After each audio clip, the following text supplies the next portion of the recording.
பிள்ளைங்களா வாங்க, உங்களுக்கு ஒரு கதை சொல்ல போகிறேன். என் வாழ்க்கையில் நடந்த ஒரு பேய் கதையை பற்றி இப்போ நான் சொல்கிறேன். எல்லாரும் பயப்படாமல் கேட்கணும். அதை பாருங்கள். அந்த தோப்பு வெள்ளையாக ஒன்று போகும். எனக்கு பயமாக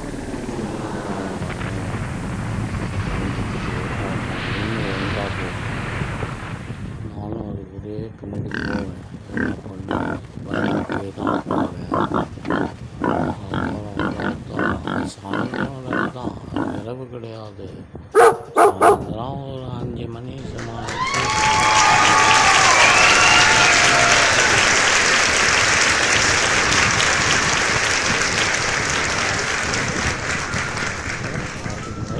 அந்த இடம் எனக்கு ரொம்ப த்ரில்லிங்காக இருக்கும். சின்ன பிள்ளைல பயப்படவே கூடாது. ரொம்ப தைரியம்.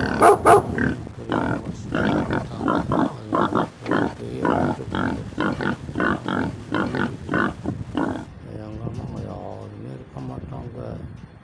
பயந்துக்கிட்டே போவேன். ஆனால் சத்தம் வரும் அந்த வீட்டிலேருந்து. ஒரு சத்தம் வந்துக்கிட்டே இருக்கும். ஆனால் பயமாக இருக்குன்னு வச்சுங்களேன். ஏ அப்பா, அப்புறம் வீட்டில் இருந்து எல்லாரும் அரண்டடிச்சு ஓடுற மாதிரி இருக்கும். பார்த்தா அந்த ஊரே நடுங்கும். அந்த சாயந்தர வேலையில் அந்த பக்கம் போக மாட்டாங்க. ஆனால் நான் மட்டும் தைரியமாக டெய்லி அந்த 2 பேரையும் பார்த்துக்கிட்டே வருவேன். எனக்கு அந்த தைரியத்தை உண்டு பண்ணுச்சு. எதுக்கும் பயப்படக்கூடாது, வீரமாக இருக்கணும் அப்படின்னு ஒரு தைரியம் வந்துச்சு. ஒரு நாள் நான் அப்படியே பார்த்துக்கிட்டு வந்தப்போ டக்குன்னு பார்த்தா ஒரு பெரிய அதிசயம் நடந்தது. அந்த இடத்துல ஒரு பையனும் அப்பாவும், விவசாயமாக இருக்காது அந்த பையன் அந்த அப்பா. அந்த பேய் 2வது உருவத்தில் மாற்றி இந்த ஊருக்குள்ளே போய் இதெல்லாம் பண்ணும். பயங்கரங்கள்லாம் பண்ணும். அரட்டும், பயன்படுத்தும். மக்கள்லாம் அலறடித்து ஓடுவாங்க. அந்த மாதிரி அந்த ஊர் நிலவரத்தை தெரிஞ்சுக்கிட்டு அங்கேருந்து போயிடும். அப்புறம் திரும்ப காட்டுக்கு வந்து அது வழியில் போயிட்டுருக்கும். யாரையும் இடைஞ்ச பண்ணாதான பயமுடுத்தும் எல்லாரையும். இதை நான் கண்டுபிடிச்சி சின்ன பிள்ளையிலேயே துப்பறிவாளர் மாதிரி நான் செய்யணும். பேய் இருக்கா இல்லையான்னு நான் பார்த்துக்கிட்டு இருந்தேன்.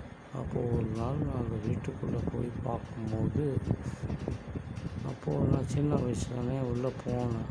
உள்ளே போய் பார்த்தா அங்கே ஒரு டக்குன்னு பார்த்தா அந்த பேய் ஒரு ஆணும் பெண்ணுமாக வர்ற மாதிரி ஒரு சூழ்நிலை தெரிஞ்சுது. உருவம் மாற ஆரம்பிச்சு நேரத்தில். அங்கே பார்த்தீங்கன்னா ஒரு ஆண் பெண்ணு மாதிரி ஒரு அடுத்த வேட்டைக்கு கிளம்புச்சு. இப்படியாக நான் சந்தித்தது மாதிரி யாருமே பார்த்துருக்க மாட்டேங்க. இந்த மாதிரி நிறையா விஷயங்களை நான் பார்த்துட்டு இருந்திருக்கேன். அதை பற்றி நான் கதைகளை வர்ற எபிசோடில் நான் சொல்ல இருக்கேன். என் பேர் அப்பண்ணா.